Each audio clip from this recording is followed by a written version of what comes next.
unprotected.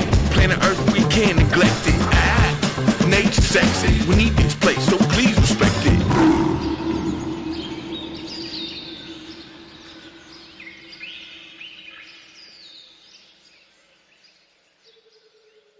Hey everyone, welcome back to another episode of Wild and Unprotected, a conservation podcast. Today's special guest is Michael Fishbach. I'm really excited to kick the season off with you, Michael. I think we're going to have a great season ahead, but this is a solid start.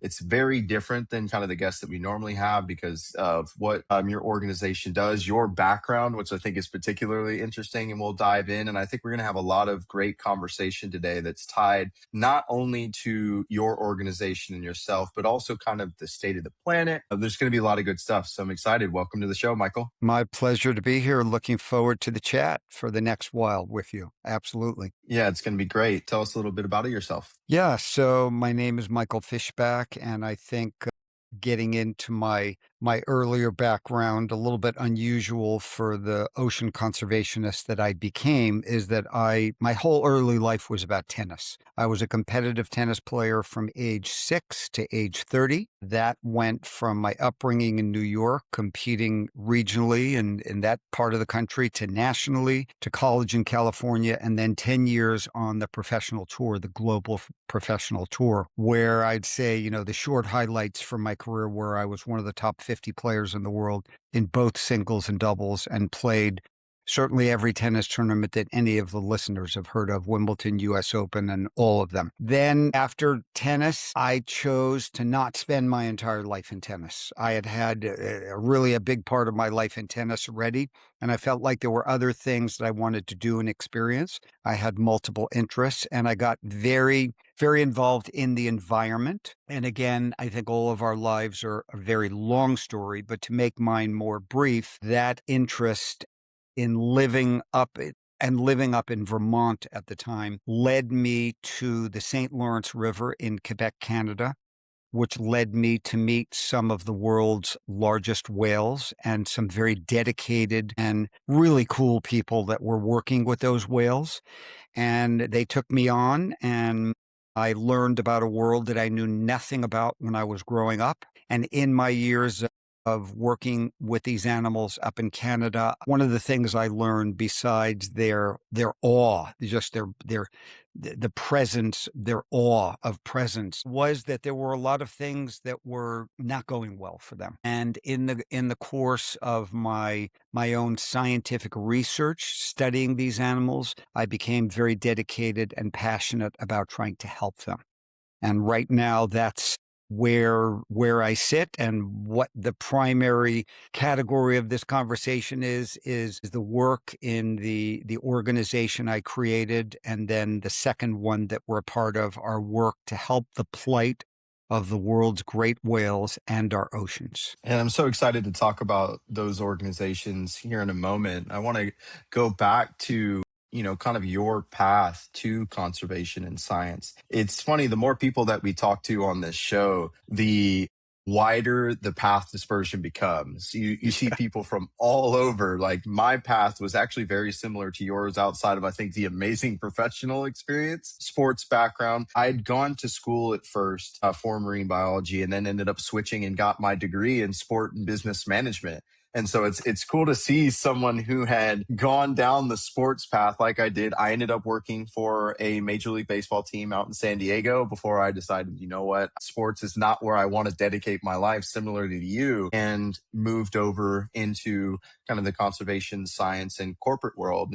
It highlights to me that not every path into this world and industry is just directly through academia and science. I think that's something, there's a large misconception there that's been really cool to address in a very small way. Of, we had an organization that was started by someone who was in corporate banking and was a senior executive in the corporate world out in England, and then decided, I want to start an organization that protects orphaned rhinos. I mean, there's so many different ways into this, and it's all about your passion and all about, whether or not you truly care about being in this industry or not. Because I will say there are a couple people that don't necessarily love it and it's not their passion, but they love the limelight that can come with it if done correctly. Yeah. So it's Yeah. amazing to see the different avenues to get to this industry and get into this kind of world. And then most importantly, be able to help out. And with that being said, I know one of the things that we wanted to talk about was kind of the state of the planet, both from, your perspective, have an open conversation. And so let's dive into that and talk about, your view of the state of the planet, because from someone coming from the outside, working and dedicating so much of their life to this industry, and the organizations that you're a part of are so helpful to the state of the planet. I'm curious to hear, your thoughts on where we're at now and what's so important. Yeah. I think one of the great things about the work that I've done in the past 20 to 30 years with whales and the oceans is the ability to meet all of these incredibly dedicated and intelligent people that are working to make sure that our planet and the life support systems that allow us to be who we are taken care of to the best of their ability. There are just so many wonderful, great, and dedicated people.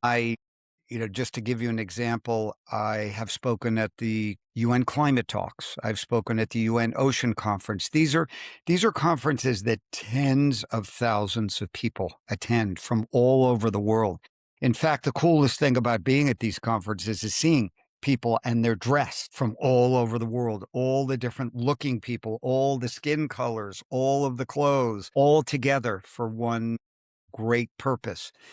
Uh, I wish that I could say in my years of doing this work that things have improved with all these dedicated people, have improved in general with the state of the planet. I cannot say that because I believe the primary reason I can't say that without talking about actually what's going on the planet, which I can do as well, like, what's not going well. Yes, I could go in that direction, but I'd rather go in the direction of with the millions of people that have the ability and are dedicated to helping this planet and our life support systems. It's not enough. There are too many people that either don't know or don't care, and their primary concern is having more and more and more, having what they don't even need anymore, and having any concern with what their doings do to our planet and its life support systems be a bother, be a nuisance, be something that they're just really not concerned about. Because if the balance was tipped more in the direction of taking care of this planet, I mean, let's face it, every single one of us, this is something that we have in common. You, me, everybody listening, and everybody not listening.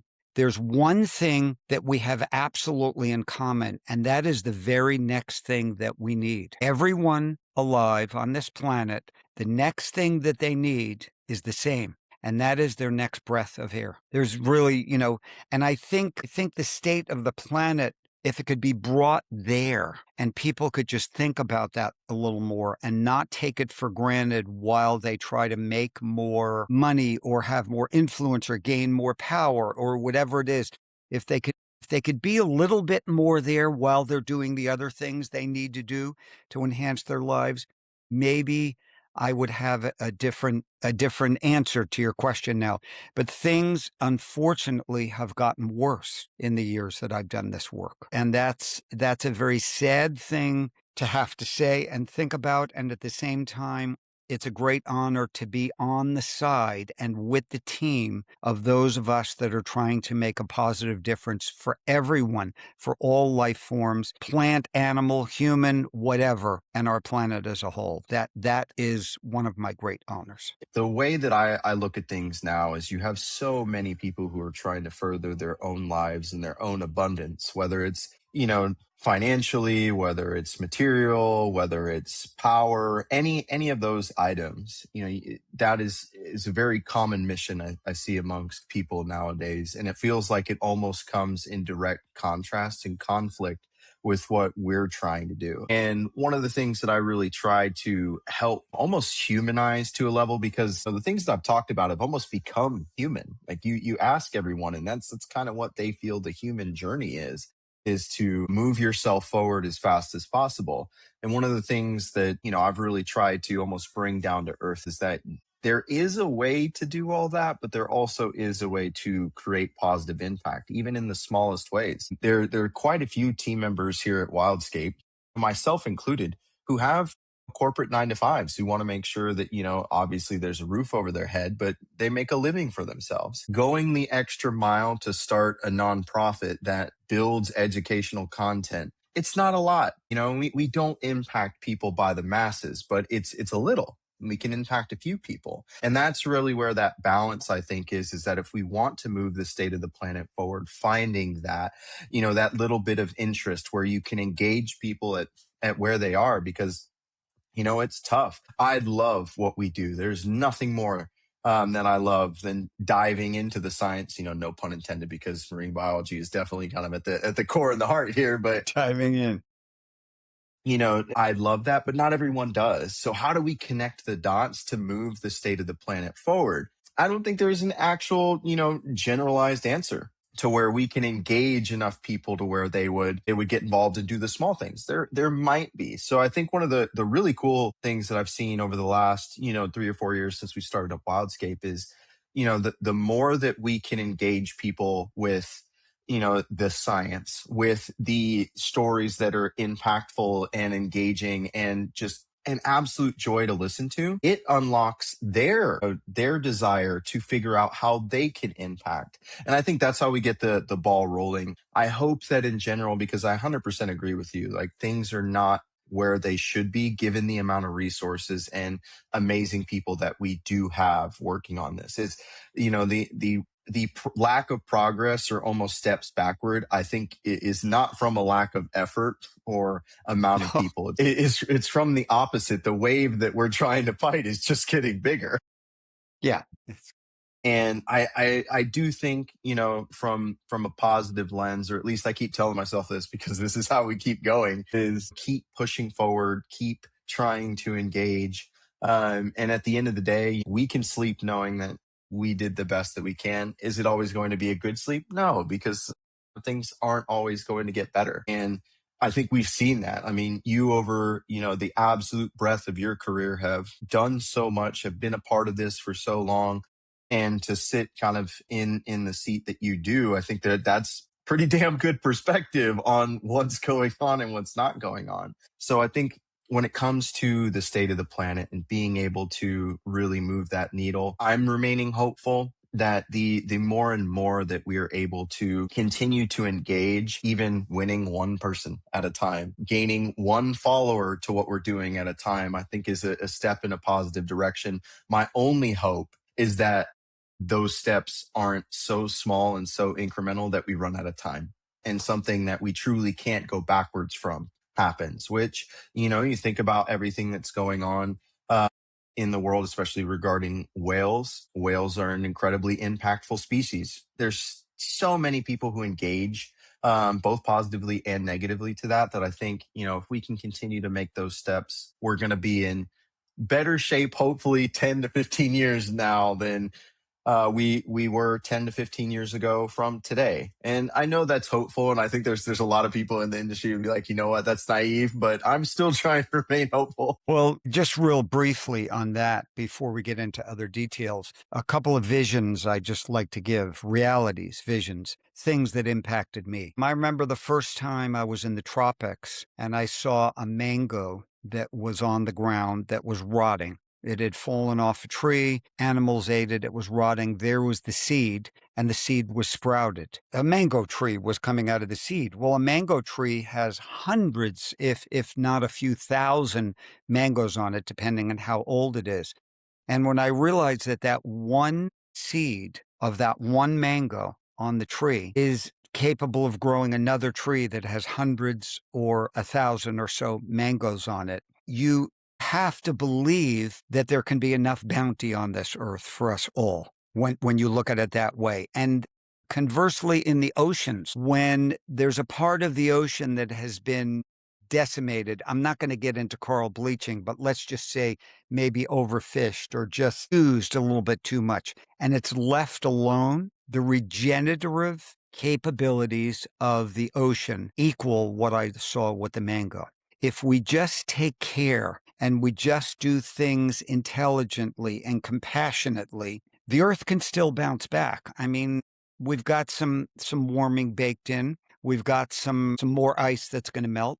We've got some ocean rise that's going to happen. It's happened before, but the problem is there's so many of us now that when it rises, it's going to hit coastline where there's humans, where there didn't used to be humans. So the impact is going to be greater.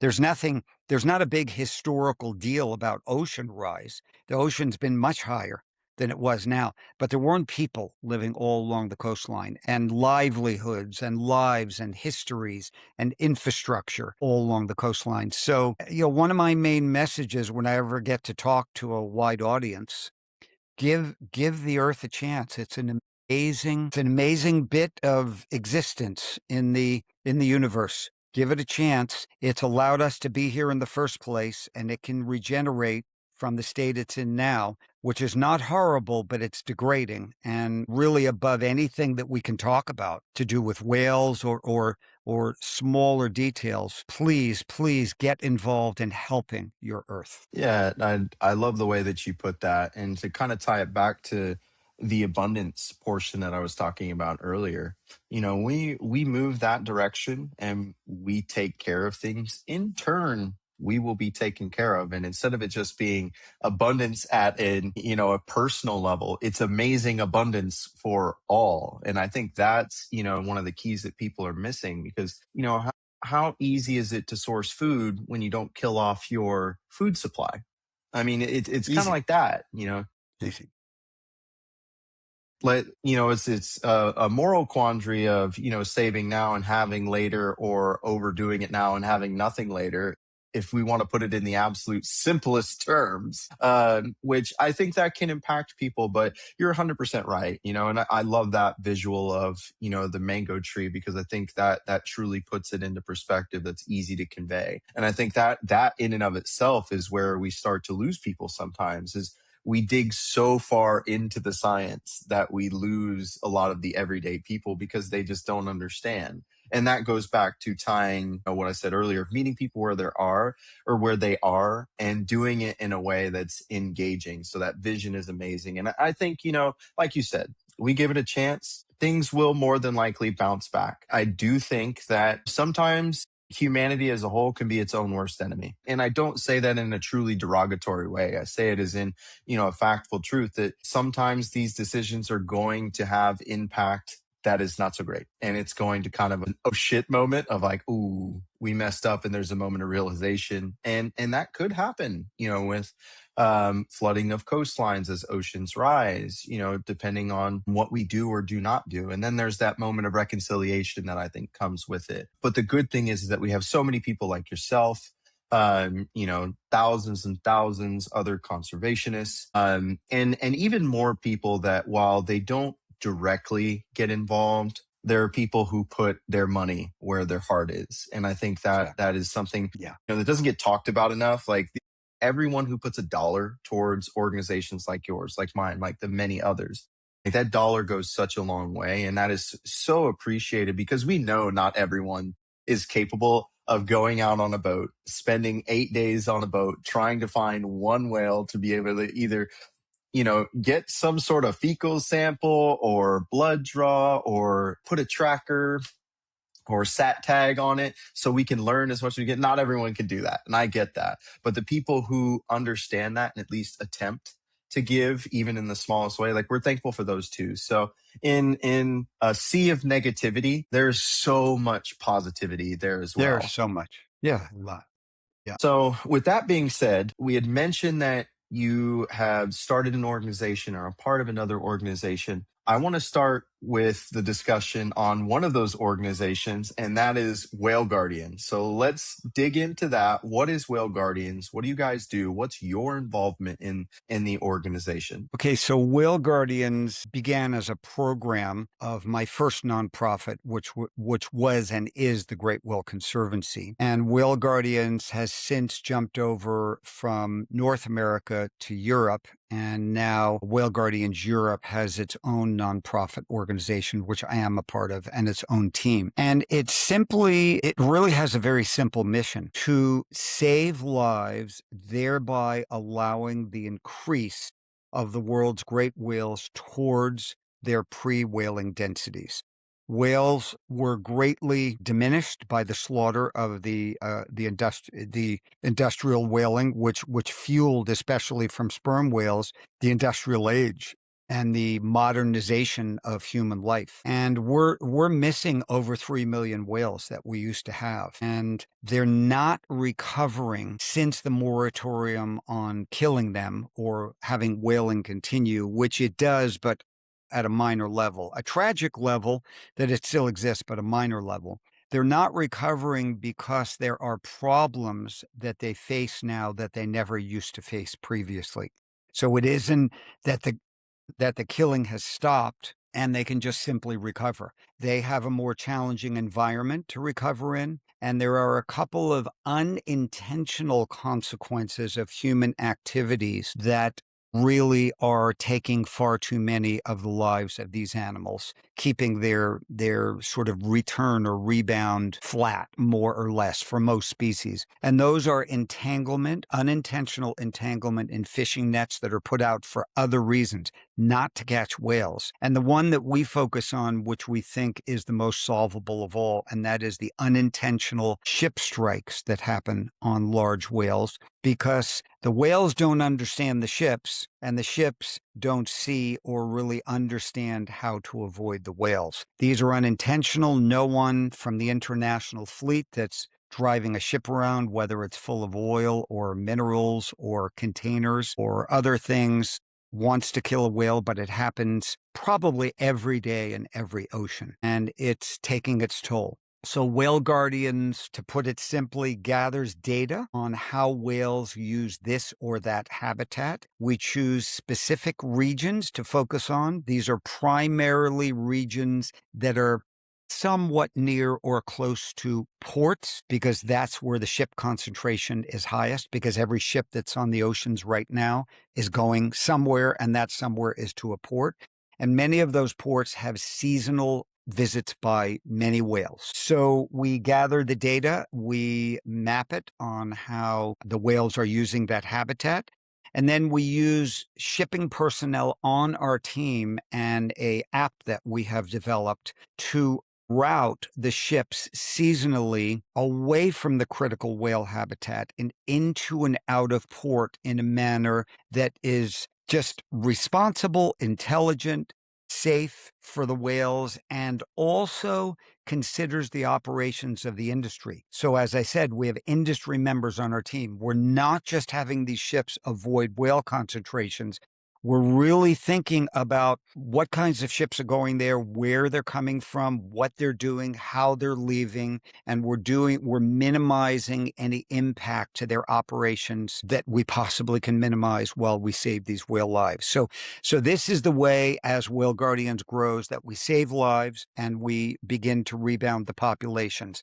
I'm going to add one more thing in at the end here. I don't want to get too long-winded, but a lot of people talk about strikes. The ship hits the whale or the ship misses the whale. Well, we're here to ensure that the ship misses the whale.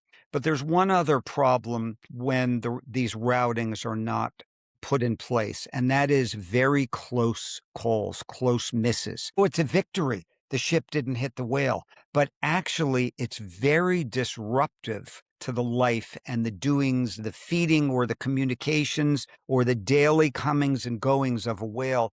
to have near misses of these ships. And our routings also minimize those near misses. So it relieves a certain amount of stress and allows these whales to be a little bit more successful at what they need to be doing at any given point in their lives. Oh, there's so much to unpack there, in such a great way. Seeing an organization embrace modern technology, with creating an app to help convey the findings of, this research and this data to shipping fleets, unbelievable. That is so cool. And something I think most people can relate to. And they're like, oh, I can download an app on my phone and look at the impact of this. It just shows how forward thinking we can be and how we can truly meet people where they are, like we were talking about. And what I love so much, and this has been a theme on some other episodes when it comes to privatized fishing, things like that, avoiding bycatch, is having members of the industry involved. I think that is such an underrated aspect of an organization like yourself. And, it's, to me, that's where the heart of the change and impact can come from. When you truly have buy-in from within, and you're meeting someone in the middle saying, hey, listen, I get none of this is intentional. Like, who the hell wants to kill a whale? Like, I don't think anyone does, especially after you encounter one for the first time. Because when you see one for the first time, for our listeners that haven't ever seen a whale, in a natural habitat, it's the only way I can describe it is you're just in awe. Like you feel small, especially as you look for the greater whale species. I always had that feeling of gratefulness that you could coexist with something just so majestic and so large, because it's so hard to describe seeing a whale just glide just effortlessly through the water, when us as humans, just for us to even get going, we have to expend so much energy. There's so many thoughts that go through your head. So when you see that for the first time, no one ever, like, I don't think I've ever run into anyone who's like, yeah, I went on a whale watching tour and I just wanted that thing dead. Yeah. And I don't think I've ever seen that. No. And I don't think I ever will. But, there's such a need to vilify, I feel like, on our side of things. And when you don't vilify, you bring people in the industry and you truly start to come together, you see impactful change like what you guys are doing. And that's why I was saying there's so much to break down, because while there are indeed villains, in this world that are making this very, very difficult, and I'm sure you and I could talk about this all day, there are people who are in the industries who do have a negative impact that don't desire to have a negative impact.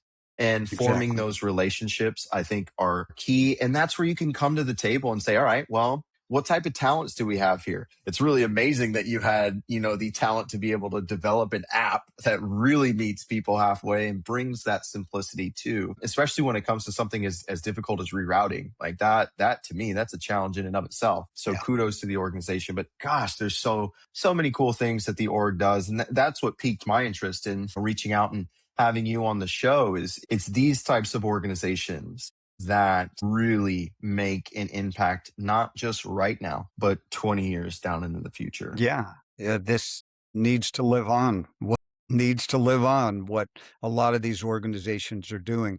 And I want to caution our listeners here, be careful when someone tells you that there's a villain. Be careful. We have people in high places in the part of the world that I come from that are calling all kinds of people in all kinds of nations villains. Really? Really? Are you sure about that? Are we just going to believe that? How about the ships that killed the whales? Well, I mean, aren't the shipping companies the villains there? Well, wait a minute. Let's meet these people. Let's meet these people in these nations, or let's meet these people in these shipping companies, and let's see if they're really villains or if we might be looking at them through crooked eyes of our own, and we have a lot to learn, and maybe there's more common ground there than not. And are there villains? Yeah.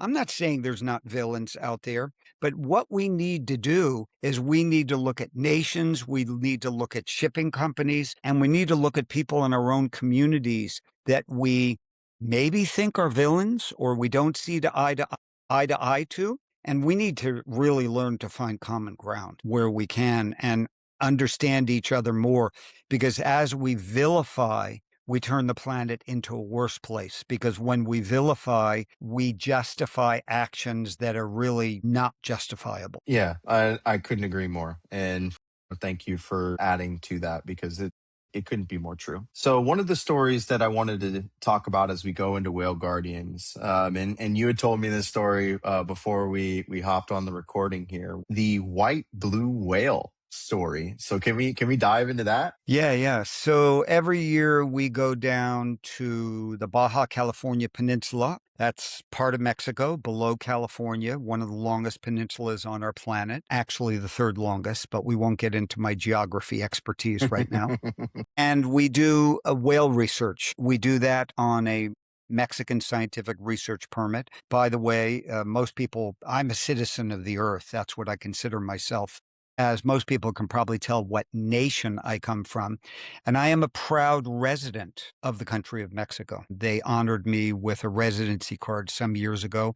I've worked there for over 30 years. And the primary focus of our research is the documentation of blue whales in one particular area of the Gulf of California or the Sea of Cortez. That's off the eastern side of that Baja Peninsula. So not the Pacific Ocean side, but the inland seaside. And this year we had a banner year. We had just a massive number of blue whales every day. Month and a half we were there every day. I think our worst day was 5 blue whales in a month and a half. It's a pretty damn And good day. yeah. I mean, that's And our that being worst the day. worst. Yeah, and we had days that were up around 30, and there were other whales there as well. But one day we go out and there are a few whales around, and I know what a blue whale looks like by now. I've approached blue whales thousands of times, many thousands of times. I know what a blue whale looks like when it's under the surface and when it comes to the surface. And there were 4 or 5 blue whales around, and one of them just lit up like nothing I had ever seen. It was clearly a blue whale. You could tell by the size, but it lit up just incredibly light color. But we didn't get a great look at it, and there were so many whales around that and then they sort of started to disperse, and we had to figure out which way to go, and we didn't go the way that this lighter whale went. And we looked, used binoculars, we looked around, we couldn't find it. So we were left with, gee, that was a really light whale. Well, about 2 hours later, we saw a spout maybe a mile off in the distance, and we went over to that spout and we waited for the whale to come up, and a snow white blue whale came to the surface. We found that whale again, and we spent 2 hours with that whale. That whale was traveling. It was as big as a blue whale. It was clearly well fed because it pooped twice while we were with it. We got its photographic identification. We got some really good drone footage of that whale, including it pooping once. And we got to spend some time with it and really see this amazing animal. And it is the only known white blue whale on planet Earth. There's never been another one documented. It had been seen previously, not many times, but it had been seen both in Mexico and the United States. And in case any of our listeners are wondering, is this an albino? Let me just say that the true definition of an albino includes, among other things, that it has to have pink or red eyes.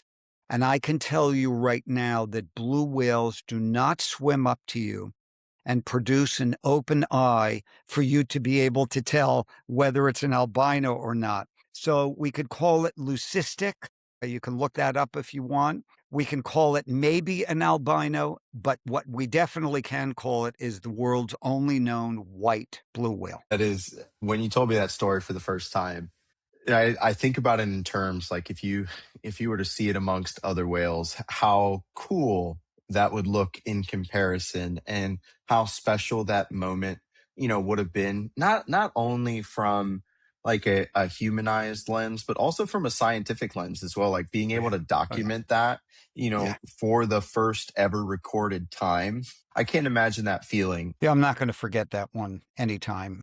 And I also want to say about whales, we might be able to tell that this whale is Charlie and that whale is Betty and this one is Monocle and that one is White Eyes. Or, we can give them names. We can identify them individually. We can follow their lives. We can, see mothers and calves. We can often tell the sex either by visually or by getting some genetic material sort of unobtrusively off their body. But think about what we can't do. Who who is Betty?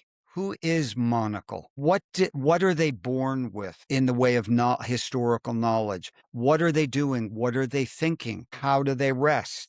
Do they dream? How do they find their mates? How do they perceive the ocean environment? What fears do they have? What joys do they have? Who really are they? What kind of spirit or soul do they have? Because they're clearly very intelligent. These are things that we can't come close to. In other words, what is the essence of a whale other than something you can watch and be awed from seeing, or something that enhances the oceanic ecosystem, or something else? What is the essence? We don't know much more than we do know. Which is so true. And following along those same lines, I had opened up to my team a year or so ago, and I was like, all right, if you were to make any sort of content around, conservation, marine biology, different animal habitats, what do you think would garner the interest of the masses? And I got several responses, but to let the listeners know, my responses was, let's do a Christmas album, and release it at Christmas with all the different conservations. We're just having fun and picking a Christmas tune to sing. But one of the responses was, what if we did a marine mammal based reality show? Everyone binges reality shows and give them like personalities. Yeah. And could you imagine a reality show of whales and you give them all assigned personalities? But the reason I say all that is, while I think that would make incredibly effective content if someone was able to figure that out, it also begs the question of, well, we can assign them personalities and we can guess their personalities based off of their actions. But what really is, like you said, a Betty, a Joe, or whatever we want to name a specific whale, what is that personality? We have no clue. Like, we have zero clue. And I think the further the science goes, if we ever get to the point where we can figure that out, I could only imagine how deep they think, how deep they feel, and being able to convey that, I think would capture so many people if done correctly. Well, no question about that. They are, after all, unquestionably our counterparts in the ocean. There's no doubt about that. If we have counterparts that live in the ocean, it's the whales. Yeah, I would totally agree there. One of the questions that I did have is, for this white blue whale, did you guys name it, or is there any name that floats out there? When you said Snow White, I was like, that's actually kind of a cool name if the whale's female. Yeah, so we did give the local boat captain the honor of naming the whale because we knew there was a white blue whale, but we had never heard a name. So he came up with Blanca Nieves, which is Snow White. Now, the problem is that some years ago, a research group off either California or Oregon, I know where they're based, but I don't know exactly where they saw this same individual. They were able to get some genetic material from a biopsy, and the white whale is a male. So when, I'm okay at Spanish, but I'm not fluent. So then I went back to the Spanish speaking experts that I was still with because I was in Mexico. And I said, can you name a male Blanca Nieves? And they said, no, you can't. You would be able to deviate it, but it wouldn't make much sense. Blanco Nieves. Anyway, so as of now, I would say that's an open book. We don't have a name. I would say is a pretty fitting name, male or female. I guess you could go either way there, but it's so cool, to even have that opportunity to even think about that question of like, oh wow, like what could we name that? So when other people encounter this animal, like they can say, oh my God, I saw Snow White, or whatever it may be. I'm sure Mickey Mouse might have a problem with the Right, the right. naming being Snow White, but we won't go there either. We won't go there. So there's something I want to say here because I think this is very important for any and all listeners. So for me to think about what's the most important thing about that encounter, because that's one of those top tenors of my career on the water with whales. I mean, of zillions of encounters with whales. That's one I'm never going to forget. What's actually the most important thing that comes to me of that encounter? My more fame and notoriety from seeing and sharing the images and the data of a white whale? No, that's not the most important thing for me. What is the most important thing for me? Well, the most important thing for me is that whale, and I'm being honest, or I wouldn't do the work that whale is able to live a safe and healthy life into its old age. That is what is the most important thing. If I am to isolate that whale as a really important, memorable one, it's the same for any whale. But of course, I think about the white whale more because it's so unique. That whale deserves to live a long, healthy life and die of old age. There's a problem with that, though. When that whale leaves Mexican waters and it goes up north, because it does, it's known off the coast of North America, up in the States and maybe southern Canada, it goes into some very, very, very busy shipping lanes. And in those shipping lanes, its life is at greater risk. Right now, it could be getting hit by a ship. Right now, it could just be missed by a ship. I saw it on I saw the white whale on March 3rd. It's now May 7th. That whale could be in British Columbia now. They are just so amazing. They move right. I don't know where that whale is. It could be in Mexico. It could be in British Columbia. It could be anywhere. But I want to give these whales more of a chance, both because I care about them and I care about the state of the planet. And them being more numerous helps the state of the ocean and it helps the state of the planet. It helps alleviate our battle against anthropogenic climate change, which is what climate change should be called. It's human-caused climate change. It's not global warming. It's change. It's warmer. It's colder. It's, everything's different. And yeah, that's what I think is the most meaningful thing about thinking about or talking about the white whale. Let's focus on that individual because we can remember it. We can always recognize it whenever we see it again. We can know that it was seen if somebody else reports a white blue whale.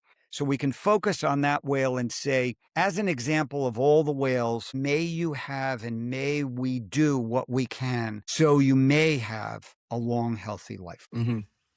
I wholeheartedly agree, and that is I wrestled in my head as we were going through the story the first time of what a captivating animal that is, and counterbalancing captivating hearts and minds with an animal like that, but also leaving it be peaceful and live into old age, because the moment something like that truly does become captivating, or in today's world viral, that animal would never get another moment of peace again, right?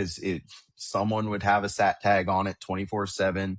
There'd be people out there just trying to get a viral clip of the animal. And I thought, I went through so many ideas in my head of like, what, it's such a great teaching moment, educational moment. There's so many positive things that could be tied to the animal. Well, with that being said, that's an absolutely amazing story. We have one more item that we wanted to go through, at least in regards to whales and the organization of whale guardians and the conservancy.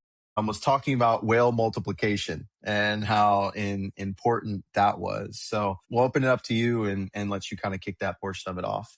So whales are ecosystem engineers. Let me get into primary productivity in the ocean, what it is, how it happens, how it blooms, and what it means for all of us. So the ocean is 70% of our planet. Land is 9%, fresh water is about 1%. These are rounded off numbers. We grew up, all of us, I grew up, I presume most of us did, learning about photosynthesis in school. Photosynthesis was largely leaves and plant life that used sunlight to pull carbon out of the atmosphere, use the energy of that carbon to create sugars and grow, and as a byproduct, release oxygen. That's kind of what photosynthesis is.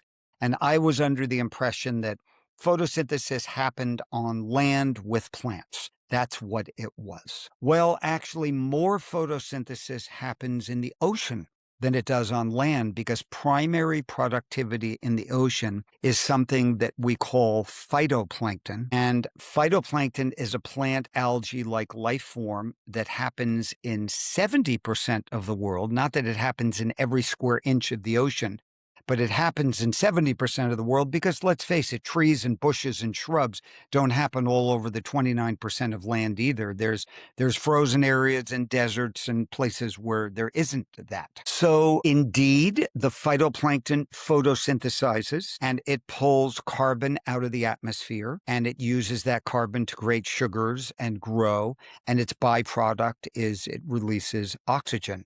In fact, I don't want to talk about this too much, but this is where we are pretty sure that life started on our planet, in the oceans, through a process that was a little simpler than this and then became this and then led to life on our planet. So this primary productivity, this plant algae-like life form, is then fed upon by the smallest animals in the ocean that are called zooplankton. And copepods, actually, both of them, which are in turn fed upon by slightly bigger animals. We'll use krill as a very good and useful example because so many things feed on krill. But one of the main ones are the large baleen whales, like blue whales and fin whales, the biggest whales in the world. And in order for this primary productivity, which has another very important role in the ocean, which I'll get to in a minute, in order for it to bloom, to simplify what needs to happen, is nutrients that live on the bottom of the ocean. That would be dead stuff and the poop of living animals that fall down to the bottom of the ocean need to upwell.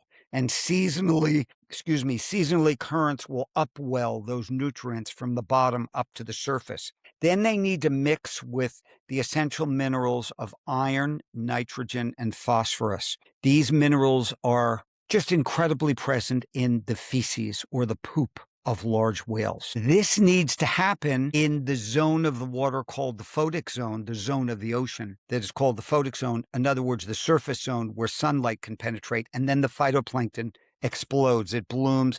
Blooms can be as big as countries. They're just massive. And what happens is they're fed upon by the animals, which are fed upon by the krill, which the whales eat, and then the whales poop, which simulate more phytoplankton, which are fed upon. So it's a circular pump is what it is. And it drives a lot of the whale migrations to go to areas where they know that upwelling is going to happen.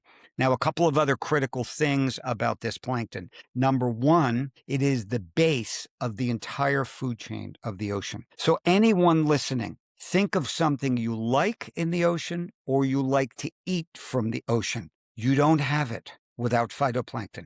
That's primary productivity. If it disappears, the animals above it disappear. One other thing, I said it photosynthesizes. So all these little molecules are pulling, these phytoplankton molecules or life forms are pulling carbon out of the atmosphere and storing it in their bodies. And they're fed upon by small animals, but not all of them. It's so much phytoplankton that a lot of it gets missed and they don't live for a long time. And what happens to them when they die? Straight down to the bottom of the ocean, sequestering that carbon in the best place on planet Earth to get rid of it for a long period of time, if we indeed want to get rid of carbon. And guess what? We have a carbon problem. Our planet is heating because we're burning fossil fuels and other things and pumping way too much carbon up into the atmosphere. This is nature's best way of helping to fight the climate battle. More whales, more whale poop, more carbon pulled out of the atmosphere by photosynthetic phytoplankton. It's amazing how you can tie all that together and then come away with one statement about how important that shit is. And while it's a hyper focus on one portion of that cyclical pump that you're talking about, it's an eye grabber on the system as a whole. And we could go all day talking about, the different carbon emissions that we're dealing with and how to fight them. But I think this one cycle just highlights how important the whales as a species, but also our ocean as a whole is important in aiding our planet's future and continuing to provide a healing process. And that right there is the foundation of why we feel that the planet could bounce back, because that process is happening and will continue to happen. And if we were to make some corrective action, we're enabling that cyclical pump to continue to thrive and energize, and we're letting the whale shit do its job. Yep. More whales, more more whale shit, more phytoplankton, stronger pump, more carbon pulled out of the atmosphere, more animals. Actually, fishermen. Okay, fishermen. You don't like whales, fishermen, because some of them eat your anchovies and sardines. They eat the small fish that the big fish feed on. Guess what? You are misinformed. More whales in any area, any region, including yours, means more fish. I just explained why. So here we are. We have the Great Whale Conservancy, we have the Whale Guardians program, and the team in Europe. A number of people involved. We're working. This is a global program. It is fed by whale data that we collect in various methods that we then input through this app that I told you about onto the navigational charts that all ships use. When we work in a region in the world, this is protocol. There's no negotiating this. When we work in any region in the world, we first have to identify and hire a regional manager that comes from that part of the world. So I may go there and get things started in the way of whale data collection. But while I'm there, I will find and identify this manager, and they will be hired, and they will carry on the work after we're gone. And we may go back and visit again if it's a really important place, like, for example, Southern Africa, where we're working now, because all the ships are going around Southern Africa because there's a mess in the Mideast, and there's a mess in the Red Sea, and the Suez Canal is not being used that much. And there's a lot of whales in Southern Africa. So, we have a great African team. We went down there last year and we met them and we got to know them, and they are as passionate as I am. Wonderful people. That's what we do. And, it's obviously more complicated than that.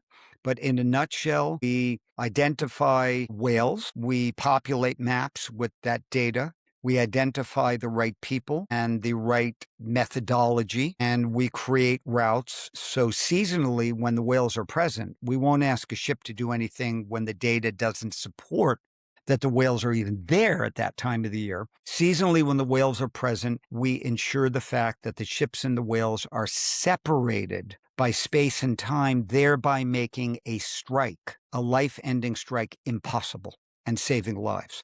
So that's effectively what we do. We're a nonprofit organization. We work on grants and donations. We don't work on, for example, it's a story I like to tell to those that don't know. I may go to Brazil and have a big success. I don't make any money on that success. A friend of mine might be in the diamond business in Brazil. They go down to Brazil, they have a success, they make $3 million for their company. So nonprofits work to help us all. There's many good ones. We collaborate with many of them, and hooray to the nonprofits that are trying to make the world a better place. That's who we are, and we need more resources. This is not a complaint. This is not a plea, but we know what we're doing, and the more resources we get, the more of a difference we're going to be able to make. I am happy with the difference we're already making.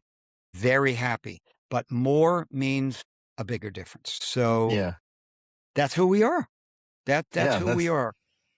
The 501c3s of the world, or NGOs of the world, it's not an easy life. I can 100% attest to that. We are a 501c3 based out of Florida.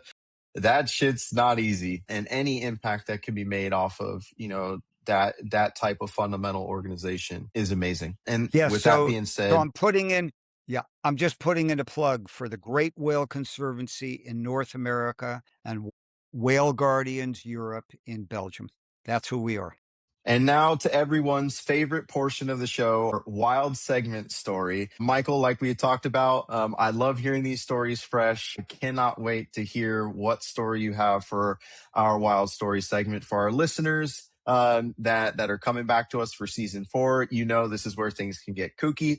For all our new listeners out there, this segment is where it's no holds bar. You tell a story as it is. For those of us that have worked in the field and understand science and conservation, you know, not everything that is shown on Nat Geo or portions like Shark Week get told, because they're not always Right. appropriate, and they're Yeah. they're Yeah. they're sometimes pretty wild. So with that being said, Michael, what do you have for us today? Yeah, I think I'm going to go with one day about 15 years ago. We were doing whale surveys down in Baja California. Not the only place I've worked, but I've worked more there than any place. And we had some really calm water and beautiful bow riding dolphins. And at some point, while the dolphins were bow riding, I looked off in the distance and far away, and I have pretty good long range vision. Far away, I saw something in the water that was not the right color. So we stopped the boat. We let the dolphins go off into their own realm without us. They were in their own realm the whole time, but without us. And we got the binoculars out. A few of us got the binoculars out. And I looked over there, maybe 2+ miles away, maybe 2.5. And I just couldn't make sense of what I was seeing. It was sort of as if I was in another part of the world and there was a tree or something like a tree floating in the water. It was that kind of color, that brownish kind of color. So we directed the boat over in that direction, and we got closer and closer and closer. And what unfolded in front of us was what I was sure was a dead whale, a humpback whale. It sat there on the surface, didn't move. We sat maybe 50, 60, 70 meters away from the whale, and it was just the saddest thing I've almost ever seen on the water. It was just so sad to see this whale, and we could see that there was a net around the whale, trailing behind the whale, and we were like, my gosh, this whale's dead. So we sat there for close to 10 minutes, and all of a sudden, as if by a miracle, there was a slight movement, and it seemed like a struggle, and the head was pretty much the only thing that moved, and the blowholes sort of seemed to struggle to get up above the surface, and the whale breathed. It was alive, stuck in this net. I mean, it couldn't move. It couldn't swim. It couldn't move. So I had learned that the father of whale disentanglement, who's a guy by the name, the grandfather, who's a guy by the name of John Lean. He lived in Newfoundland.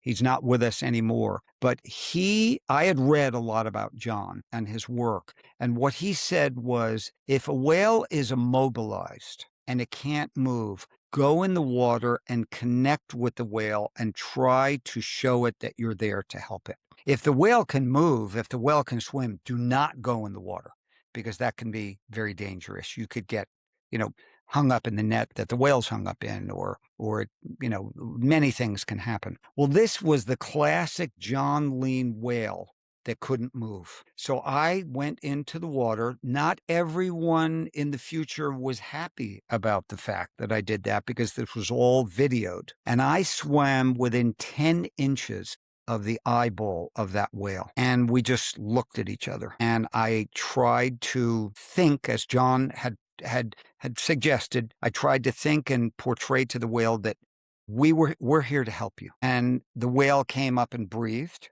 at that moment, or shortly after. And I went back to the boat. Well, actually, I had a knife and I started cutting the net, and it was just too big of a job. So went back on the boat, and we grabbed a hold of the net and we pulled the boat next to the whale, and we spent the next close to an hour cutting net off this whale. And this whale was a humpback whale, was a young humpback whale, not a full-grown adult. And when I say that this whale cooperated, there were at least 5 occasions in that hour where the whale was in physical contact with our boat. And never once did it flinch or make a move or do anything other than allow us to do what we needed to do. Little by little, the whale became freed. Actually, at one point, when we got both of its pectoral fins freed, it was able to swim with a struggle, but able to swim. And it decided to swim.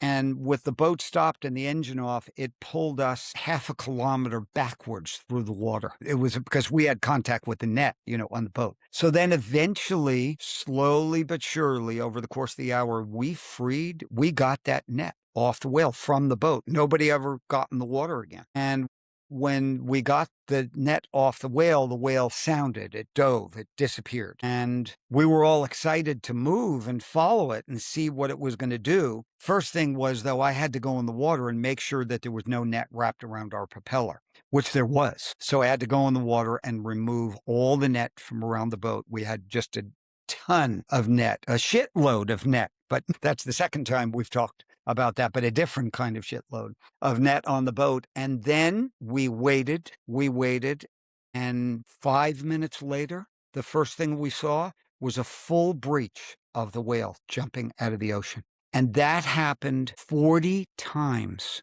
we counted, over the next hour. And then it started slapping its tail. And it was as if it was thanking us. You could imagine it was thanking us. I think it was more that the whale was just celebrating the joy of being free and being alive and being able to do what a humpback whale does, which is swim and move and express and migrate and feed and all the things that it does. And we spent an hour watching this behavior, which more or less never stopped. And we left. And we left a healthy whale that swam away behind us. And I don't know how wild that is, but I will just say this. It's one thing to see a whale on the ocean. It's an awesome thing for any of us to see a whale. But how about seeing a whale that's only alive and swimming away because you saved its life? You, me being the crew on my boat.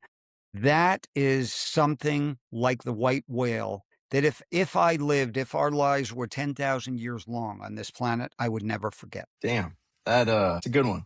Wow. Not really sure what to say after that. I can't imagine that feeling. And you could say it was jumping for joy. That's for sure. And I would say that is a wild story. You got 10 inches away from a humpback whale's eyeball. That's pretty wild. Yeah, not going to forget that either. Yeah, that is, well, I will say that is an absolute hell of a way to close on the first episode of this season of the show. Thank you so much for that story. That was amazing. And in closing, one of the things that we like to do is give our guests opportunities to talk about how to get involved, where to follow them, how to connect, where to donate if possible. We definitely love to elevate and lift up our 501c3 or nonprofit brethren in any way that we can. Yeah. So with that being said, let's plug it. What do you have? Yeah. So the first thing for me is, helping this planet and all of our lives is all about making friends and having collaborations. Go out and help any of your favorite NGOs, and we're all on the same team. If you like our particular team, I think we have a good one. Go to whaleguardians.org or Great Whale Conservancy, and Conservancy is spelled VANCY at the end, .org. Org signifies nonprofit. In the tech world, both of our offices and teams are nonprofits. So greatwhaleconservancy.org, whaleguardians.org. It's very easy on the homepage to find out more about us and to help us with your small, medium, or large donation, which would be greatly appreciated. Yeah. And make sure to check them out on social media. Whale Guardians has an excellent social media page. I would highly, highly recommend checking out those pages, giving them a follow. And thank you so much, Michael, for joining us today. This was an absolutely amazing episode. Yeah, this was great to be with you. I think this is not only a great opportunity to share, but to hone the skills that I need and we all need to meet the public, reach out to the public, because one of the things about us, and I think most nonprofits, is we don't do our work to be in secrecy. We need help, we need support, we need volunteers, we need teams, all of our NGOs in the world need those things, and we need some exposure. So thank you very much. Have a great season, and it's been great to meet you. And if we're ever in the same place at the same time, let's not strike each other like a ship hitting a whale. Let's go have lunch. Yeah, that sounds great. Well, to all the listeners, thank you. Thank you for joining us. We'll see you on the next one and enjoy the rest of season 4 of Wild and Unprotected. Cheers.